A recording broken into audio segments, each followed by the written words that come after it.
It's the Real Estate Podcast, brought to you by ANZ Home Loans for financial well-beings. Hey, welcome back to another episode of the Real Estate Breakfast as we cover the latest property news every morning on iHeartRadio, Spotify and Apple, and of course wherever you get your podcast from. Well, we are getting very close now, aren't we? Wednesday, December the 20th today.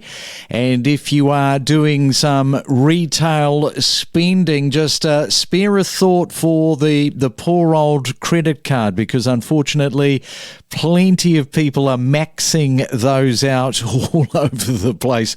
Let's catch up this morning because we're going to be breaking down the Affordable and Livable Property Guide. This is the second half for the 2023 PRD report, and Economist Asti Mardiasmo is back. And good morning to you, Asti. Good morning. How are you? Are you ready for Christmas?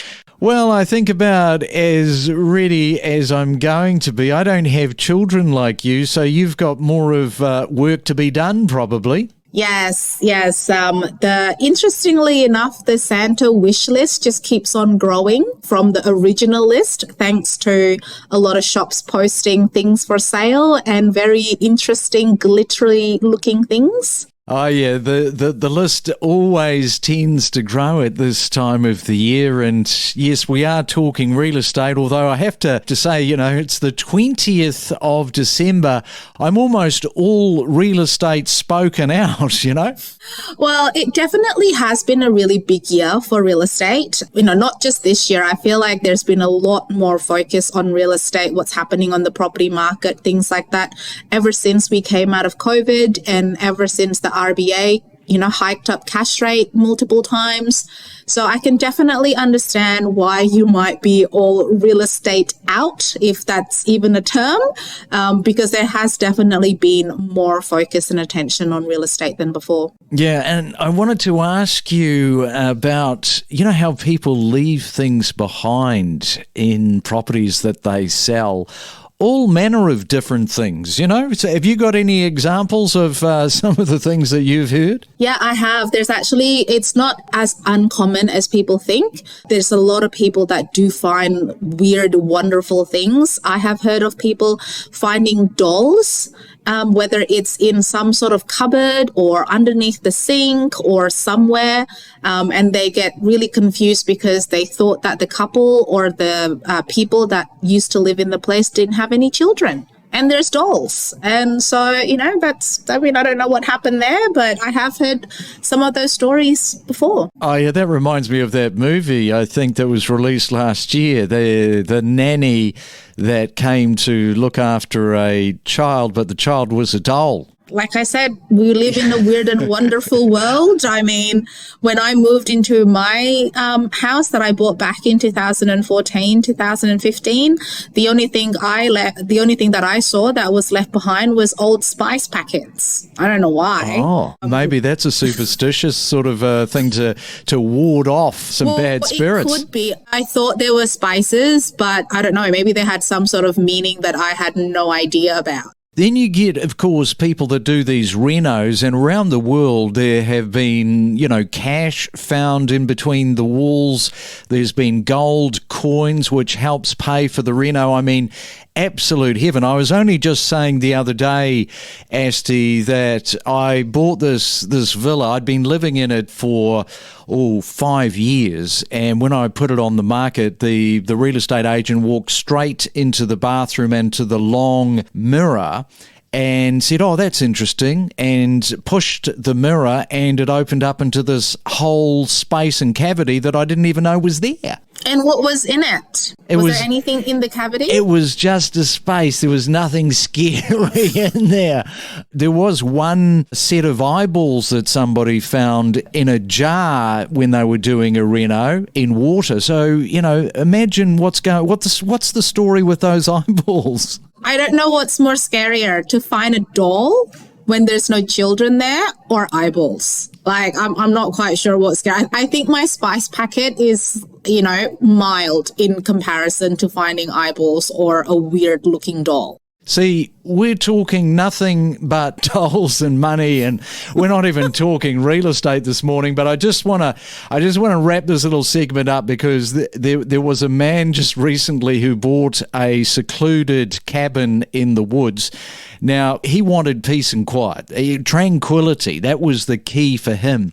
But what he didn't realise was that the previous owner had left behind his pet ostrich, who surprised him and just, wanders up to him and says, "Hello, have you got any food for me?"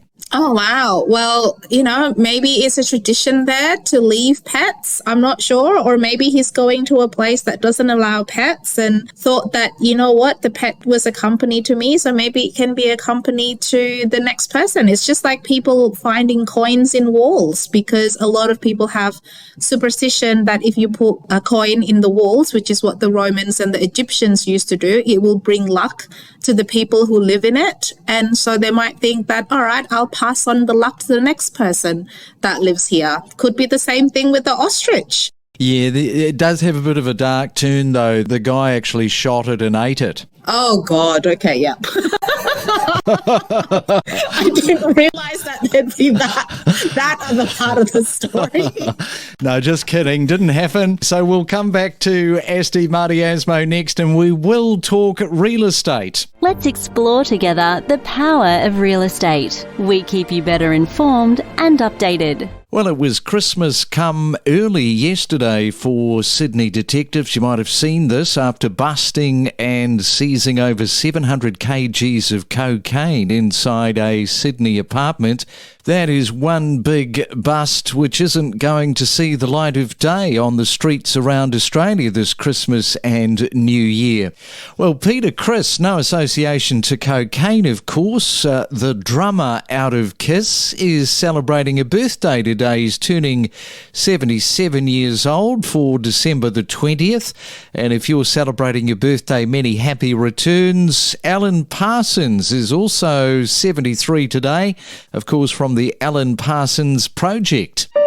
It's the Main Centre forecast. Around the country, let's have a look at the weather. First we go to Sydney, expecting some showers today, your high of 23. Melbourne expecting the cloud. Should be mainly dry, 19. Brisbane also cloudy with a chance of some rain and 31. And in Perth today, mainly fine, and your temperature going to be a hot one, 35 degrees. Gain insights with exclusive conversations from real estate professionals about buying, selling and investing across Australia. And it is a Real Estate Wednesday around Australia. Back with us is Economist Asti Mardiasmo, and we're looking at this report. So, Asti, what are some of the affordable and livable chosen suburbs that you looked at in particular? It's a very interesting one because at the moment, many people do come to me and ask and say, the property market is getting crazier. It's getting more expensive, especially if you live in places like Brisbane, Gold Coast, Adelaide, and they do want to know which suburbs give them the best bang for buck, I suppose.